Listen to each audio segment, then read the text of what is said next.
Nimenhao. Aujourd'hui, je vais vous enseigner le troisième pronom personnel, qui est le pronom personnel il ou elle. Donc, on va voir qu'il a trois écritures. D'abord, sa prononciation. Ta, après moi. Ta. Vous avez remarqué que je n'ai pas dit ta, mais ta. Donc, j'ai forcé sur la lettre T. Oui, parce que si je dis ta, ça s'écrit en chinois, en caractère, en pinyin, pardon. Ça s'écrit D-A au lieu de T-A. Ici, c'est vraiment différent. Donc, il faut insister sur le T. Comme vous le remarquez, il y a trois écritures pour le pronom personnel il ou elle. Nous allons d'abord voir le ta de il. Ensuite, le ta de elle et le ta de il ou elle pour les objets et les animaux. Ici, c'est vraiment pour des êtres humains. Et là, c'est l'équivalent, si vous voulez, du it, it en anglais, quand on s'adresse, qu'on parle d'un animal ou d'un objet. En chinois, ils l'ont aussi. Bon, il est beaucoup plus rare, mais je voulais aussi vous l'apprendre aujourd'hui. Non, vous ne voyez pas en triple. Vous avez 3 fois la prononciation ta. Donc, d'abord, on va voir, étant donné que c'est assez facile la prononciation, on voit que c'est la même, on va voir plutôt l'écriture. Si vous vous rappelez, dans ni, on l'avait vu dans tu ou toi, il y a encore, et c'est un peu logique puisque c'est un pronom personnel, on a encore la clé de l'être humain. Je vous remontre son écriture, normalement il est comme ça, donc c'est avec la tête et les deux bras, ça a été simplifié, et en fait si on enlève tout ça, hop, vous avez le caractère EGN qui veut dire être humain. Donc c'est normal, il y a un rapport avec un être humain puisque ça veut dire il, et même on pourrait rajouter que ça veut dire lui. Ha si on s'adresse à quelqu'un. À droite, vous avez un élément, alors là j'ai fait pas mal de recherches puisque c'est une ancienne forme de l'écriture qui représentait un serpent. Vous allez me dire, le serpent on le voit pas trop. Donc en fait, même si je suis pas très bon dessinateur, il faudrait suivre la forme et représenter une sorte de serpent en forme de C si vous voulez. Donc on fait une petite bouche, la langue du serpent, et j'ai inventé, parce que là, ce trait là en fait, avec celui-ci qui va faire cette forme là, en fait on peut imaginer que ce sont deux baguettes chinoises, donc c'est pour ça qu'il faut les faire dépasser. Bon, comme les Chinois ils mangeaient un peu tout et n'importe quoi, c'est vrai, surtout dans la région de Canton, parce que maintenant dans le reste de la Chine c'est un peu resté des idées reçues. Les Chinois mangent comme nous, donc le serpent par contre c'est quand même un peu comme nous l'anguille en Provence, ça a à peu près le même goût. Moi qui ai mangé du serpent, je peux vous dire que c'est beaucoup plus fin au niveau de la viande que le poulet, c'est exquis. Donc en fait, on a un être humain qui ici, par extension, va vouloir dire l'homme. Vous verrez pourquoi, puisqu'ici on aura la clé de la femme. Donc c'est un homme qui est en train de manger avec des baguettes. Et bien sûr, il a été cuit là, il ne mange pas vivant, un serpent. Ensuite, au niveau de la demoiselle, de la femme, ta, même prononciation, on va avoir pareil, la forme du serpent. Et ici, vous avez ce qu'on appelle la clé de la femme. Vous allez me dire, la femme, je ne la vois pas.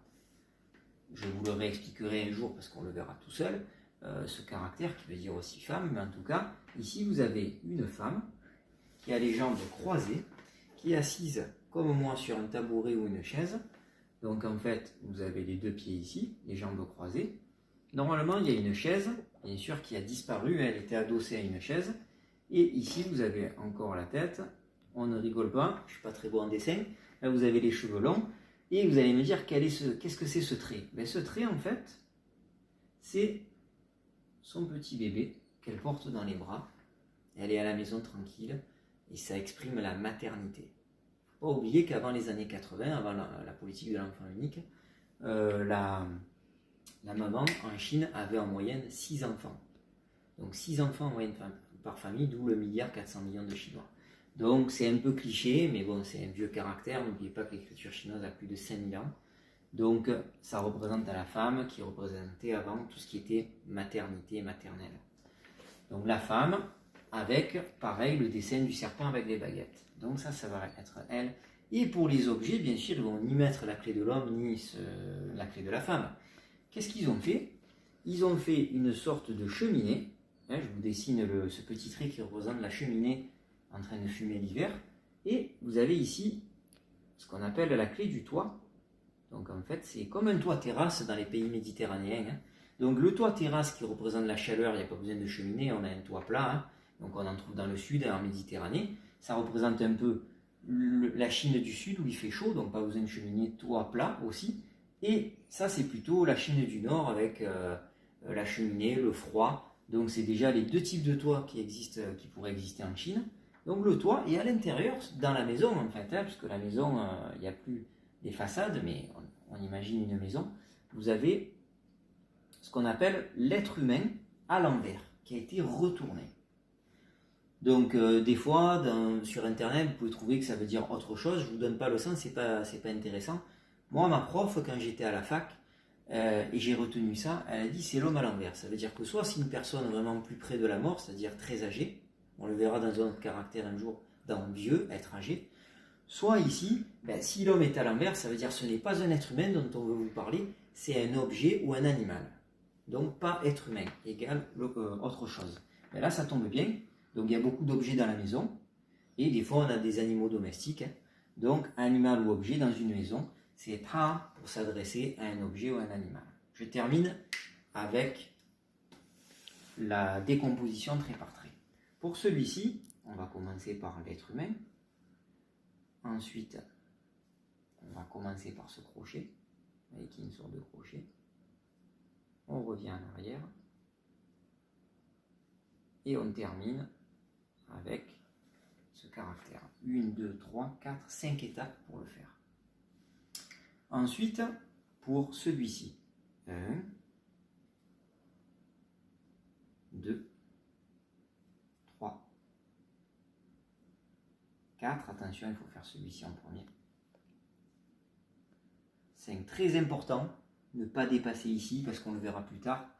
Si on dépasse ici, ça, c'est un autre caractère, qui est le chiffre 7, c'est pas ce qu'on veut représenter. Et je termine, désolé, j'efface un peu avec les doigts. Je termine donc avec le caractère ta pour les hommes, pour la femme. Donc je commence par la femme, qui se fait en 3 traits. Et après je continue, même décomposition qu'ici.